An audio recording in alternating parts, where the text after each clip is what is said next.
নমস্কার বন্ধুরা, ঈশানীর কিচেনে সকলকে স্বাগত। আজ আমি বানাবো লাল শাক ভাজা। লাল শাক ভাজা বানানোর জন্য এখানে আমি লাল শাকগুলোকে ধুয়ে কেটে নিয়ে নিয়েছি।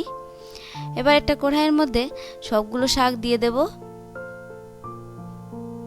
আর দিয়ে দেব হাফ চামচ লবণ। লবণ দিয়ে ভালো করে মিক্স করে নেব,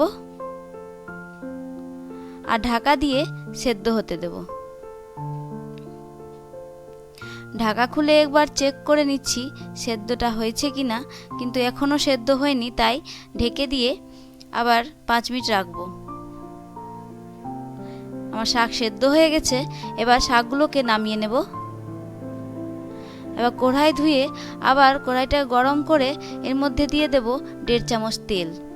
তেল দিয়ে এতে দিয়ে দেব শুকনো লঙ্কা, আরও দিয়ে দেব কাঁচা লঙ্কা আর রসুন। রসুনটাকে আমি থেতো করে নিয়েছি। এবার সবগুলো ভাজা হয়ে গেলে এর মধ্যে দিয়ে দেব পেঁয়াজ কুচি।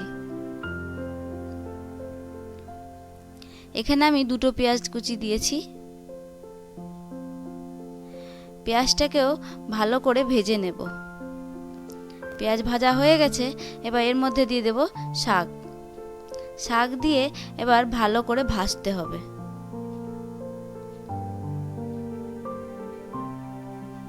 শাক ভাজাটা হয়ে এসেছে। এবার শাকের মধ্যে দিয়ে দিতে হবে অল্প পরিমাণের তেল। এখানে আমি কাঁচা সর্ষের তেল দিচ্ছি। কাঁচা সর্ষের তেল দিলে খুবই ভালো লাগে শাকটা খেতে। আমার শাক ভাজা রেডি হয়ে গেছে।